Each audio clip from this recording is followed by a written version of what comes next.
Yes guys, welcome back to another Fantasy Football Fix YouTube video. My name is FPL Nacho, and in this video I'm going to be revealing my Game Week 14 team alongside discussing the best players to buy over this festive period, because it is so ridiculous with the amount of games that we do have. I'm going to reveal the players that you should buy.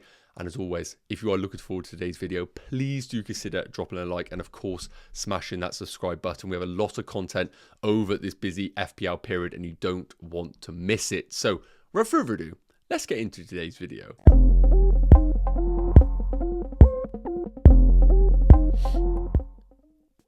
Okay, so first up, I want to discuss these festive fixtures because they are quite frankly ridiculous over this period. For those that don't know, it is the busiest time for FPL with games on weekends, midweeks. We also have Champions League, Europa League and EFL Cup. So rotation is going to be a big factor over December. Now, shout out to Finn for this piece of content here. I think it's probably the best that we've produced so far this season. So show him some love in the comments. This is basically indicating, I would say, all of the teams that we want to buy: Arsenal, Villa, Brentford, Chelsea, Liverpool, Man City, Newcastle, and West Ham. Really the teams to target over this period, and what are their fixtures looking like? That's the big one right now. Which teams have decent breaks between game weeks and which teams are really congested? So we're going to deep dive into that, and I also on each team just want to reveal the 3 or 4 players that I think are almost deemed rotation proof players that are actually worth buying in your teams. So let's get into this, and what I want to say is this is one of those slides that you definitely should just check out and consume. So if you need to pause the video to kind of get an indication, I do highly recommend it because we are going to have to go through this quite quickly. So first up, Arsenal. The players over this period that I really think are worth investing is going to be rare between the sticks. I think Ramsdale has unfortunately lost that place. Saliba and Gabriel, I think they're good double ups in defence, and Bukayo Saka. Outside of that, I think you are taking a risk regarding minutes. However, Champions League is pretty much wrapped up for Arsenal, so I think they could rest the big guns in that game on the 12th of December. But as you can see with the fixtures, Luton away in game week 15, game week 16 away against Villa 4 days later. Could we see some rotation in that Luton team? I would argue that game week 15 is going to be rotation for a lot of teams, and that's why buying the players that play every minute is very, very important. The good news, they're out of the EFL Cup, so they're actually going to have a week's rest between game week 17 and game week 18, which is brilliant. And then we have, obviously, the 5-day, 3-day turnaround over 18, 19, 20. So I don't think Arsenal's fixtures are too bad, especially the fact that they've kind of got Champions League wrapped up, which is a real good thing. Looking at Aston Villa, again, their Europa League campaign is pretty much wrapped up, which is great. And look at their fixtures. 15 and 16 is not good. I know a lot of people are maybe looking to move away from Ollie Watkins over this period, but what I will say is this. If you're looking to sell Ollie Watkins for a Darwin Núñez, for example, just note, over this festive period, as long as he's not injured, Watkins is one of the few forwards that we can sit here and say is definitely going to play 90 minutes pretty much in every single game. I don't think the fixtures are too bad. Villa are great at home. Brentford away in game week 17 could be better, but then Sheffield United at home in game week 18, which of course is a blank for a few teams. Away against Man United with the defensive problems in game week 19, and then game week 20 at home against Burnley. And they actually do have a bit of a break there, which is really good to see. I think the 4-day turnarounds isn't the worst that we're going to see from other teams. In terms of Brentford, the big thing that we need to indicate is that they have a blank in game week 18. So do check out that timeline. They're not in European Cup football. They're not in the EFL Cup, but they do blank in game week 18. So you're basically getting 3 or 4 good fixtures for Mbeumo before that blank in game week 18. And in terms of Brentford, the ones that I'll be targeting is Flecken, Pinnock, Jensen if he's back from injury, and Mbeumo. Outside of that, I wouldn't go near any. Chelsea, a little bit more difficult because they have the EFL Cup at home against Newcastle, and I think they're definitely going to be playing a strong team against Newcastle to try and get some sort of cup win this season. So I think they are definitely going to be playing a strong team there. So the rotation, it could be quite rife in this Chelsea team, especially with the returning players of Nkunku, Broha, Jackson all up top. We don't really know who's going to be playing in attack or defence. I think the time to invest in Chelsea is game week 17. But again, the only players I could confidently sit here and say to invest in is going to be Sanchez. Cole Palmer I even think could be a risk longer term. And James, if you are happy to take the risk of rotation, is probably the best Chelsea asset in general. Looking at the other teams. Liverpool, European Cup football is pretty much locked in, which is great. So I think there'll be rotation in that. So I wouldn't worry about that. So from Liverpool, Van Dijk, Salah, the only two I'll confidently say to go to. Darwin Núñez with Diego Jota ruled out becomes a better asset. But again, I just don't know whether Darwin Núñez is going to play 3 games in a week. If you do feel that way, then he could be a fantastic differential. The big thing for Liverpool, they have both European Cup football and EFL Cup, which could be a little bit of a problem. And sandwiched between that, they have Man United at home and Arsenal at home in game week 17 and 18. So, bit of an issue there. I want to come on to the last 3. Man City are a brilliant investment. Champions League is wrapped up, which is great. They do have the Club World Cup. We don't know what sort of team they'll play, but they have to travel for that. And they blank in game week 18. I like the investment in Man City, but be cautious of the blank. If you're going in on Man City and Brentford assets, I would look to free hit in that week. Last up, the big one for me is going to be Newcastle, and this is why I've brought them onto this slide. Everton away in game week 15 is okay. Spurs away in game week 16 is okay, but not the best.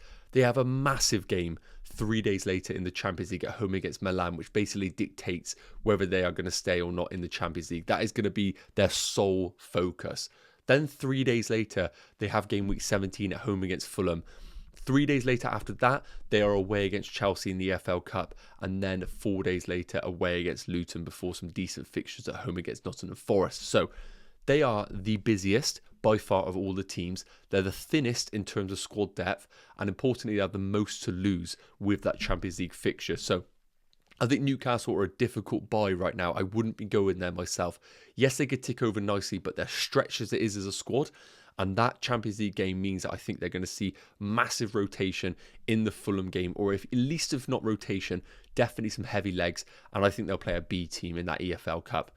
West Ham, that's just there for your viewing. So let me know your thoughts in the comments. I really hope this has provided some value in terms of the fixtures, festive fixtures. Let's get into my game week 14 team reveal. So to give you a bit of context, I'm currently ranked about 420k in the world. I had 2 free transfers available, but for the context of the video, I have basically predicted me making 1 free transfer. So that's why it says I've only got 1 free transfer on your screens here. And I'm almost 99% sure I'm going to make this move. So in terms of my goalkeeper, I still have Areola at home against Crystal Palace. I was deliberating maybe downgrading my backup goalkeeper to Kelleher, give myself a 3.9 million Liverpool goalkeeper for the next few game weeks. But I just don't really want to play around with the goalkeepers right now. And I think rolling my other free transfer, spoiler alert, could actually be better use of my way of navigating the game. So Areola at home against Crystal Palace with no Eze hopefully does bring me a clean sheet finally. Looking at the defence, I already had the Arsenal double up from a previous game week, and I'm currently going with Livramento at home. Now, to give you an idea of what my bench does look like, I do have Taylor at home as my first sub, and that is the one that could potentially come in if I do think that Newcastle are going to be a bit heavy-legged going into this Man United fixture off the back of their Champions League involvement. And also whether Livramento is a slight rotation risk. I think Taylor at home against Sheffield United is the best fixture they could possibly have, but I'm just so underwhelmed by Burnley as a defensive unit. They could even concede against such a poor team like Sheffield United. So for now, the defence looks like this, and I'm pretty content with how it is going. I do like the attacking potential that Livramento does offer. Now, moving into the midfield, this is where my pretty much locked-in transfer is coming in. So first up, we have Saka, Palmer, Salah and Son. Those are pretty much locked in. The only one I was deliberating selling was going to be Son off the back of 3 blank game weeks, but at 9.7 million, he's almost impossible to go back to if I was to downgrade him to a 7.5 million midfielder. And then we know he's playing as a number 9. He has decent fixtures beyond this. I don't think I want to be losing Son right now unless I see a dramatic fall in Spurs' attacking output, and I'm happy to stick with him for now. So previously, I do own Jared Bowen, but I'm almost certain I will be selling him for Brian Mbeumo. Now, we looked at the fixture schedule for Brentford and we looked at it for West Ham. They have no involvement necessarily in the EFL Cup for Brentford, which is great. They have no European Cup involvement. So Brentford are all about focusing on the Premier League over this festive period, whereas West Ham have the same sort of rest period between Premier League games, but they also have a Europa League game and they have an EFL Cup. And I don't really think West Ham are in a position where they can just chuck the EFL Cup aside. That's going to be a big one that they think they could win. So West Ham have more fixtures than Brentford. Bowen is currently flagged. Even if he's available and Moyes comes out and says he's fine for the weekend, he has been nursing an injury. So are we expecting him to play fully fit on the weekend, midweek, weekend? He could, but I'm just not taking that risk. We have a player right now who has Luton at home, followed by 2 very good fixtures, no other cup involvements. I think it's very simple for my team. Do Bowen to Mbeumo, and worst case scenario, if we see a situation where Bowen becomes absolutely essential, I have the cash cow in Son to downgrade him to any midfielder around that price bracket, which includes Jarrod Bowen. So I'm pretty content on Bowen to Mbeumo, but I know it has split the community right now. And last at my forwards, Watkins away against Bournemouth and Haaland at home against Spurs. Now, Watkins is the big one right now. He did miss last night's game in the Europa League due to a slight knock, and we don't really know the extent of it right now.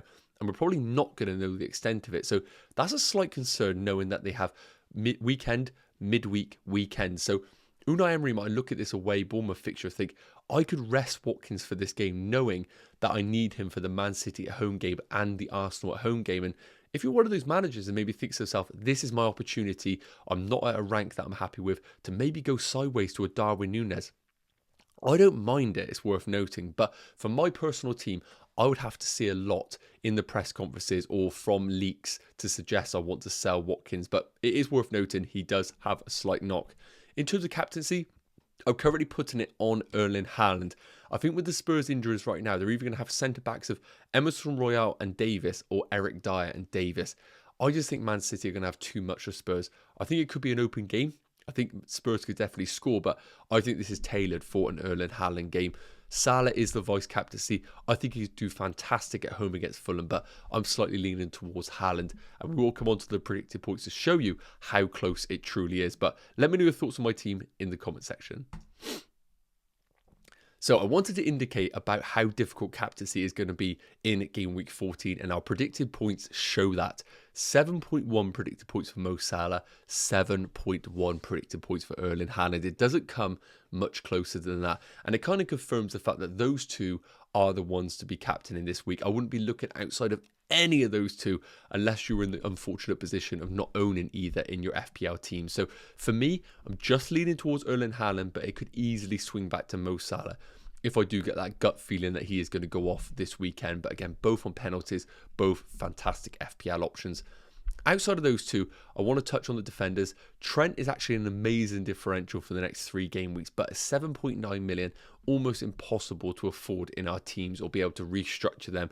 And although I think he is the best defender over the next 3, I don't think he's worth ripping up your teams to bring in. Pinnock is also a brilliant transfer.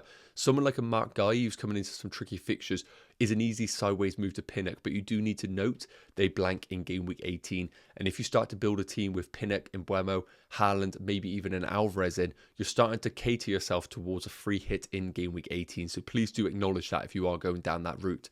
In terms of other midfielders, Mbeumo right up there at 5.6 predicted points, and kind of supporting the fact of maybe selling him this weekend, bringing him in this weekend at the expense of Jarrod Bowen. Odegaard, Martinelli make it up, which is obviously understandable with their brilliant home fixture against Wolves.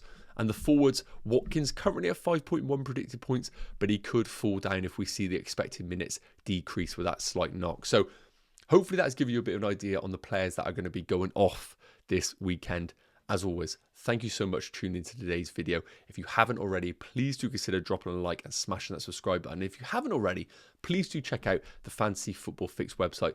The website is here and you can also check it out. Link is in the bio. Go check it out. It is the best website in the FPL community. So without further ado, thank you so much for tuning in, and I'll see you in the next video. Take care. Cheers.